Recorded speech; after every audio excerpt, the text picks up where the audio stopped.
بسم اللہ الرحمن الرحیم۔ صدقہ کی مختلف شکلیں۔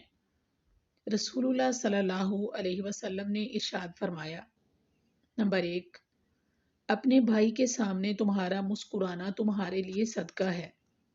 نمبر 2، تمہارا بھلائی کا حکم دینا، برائی سے روکنا صدقہ ہے۔ نمبر 3، بھٹک جانے والی جگہ میں کسی کو راستہ دکھانا صدقہ ہے۔ نمبر 4، پتھر، کانٹا اور ہڈی کو راستے سے ہٹانا صدقہ ہے۔ نمبر 5، اپنے ڈول سے بھائی کے ڈول میں پانی ڈالنا تمہارے لیے صدقہ ہے۔ نمبر 6، ثواب کی نیت سے اپنے اہل و عیال پر خرچ کرنا بھی صدقہ ہے۔ نمبر 7، اچھی بات منہ سے نکالنا بھی ایک صدقہ ہے۔ نمبر 8، ہر قدم جو نماز کے لیے اٹھتا ہے وہ بھی صدقہ ہے۔ نمبر 9، سب سے افضل صدقہ آپس میں صلح کروانا ہے۔ نمبر 10، ہر ملنے والے شخص کو سلام کرنا بھی صدقہ ہے۔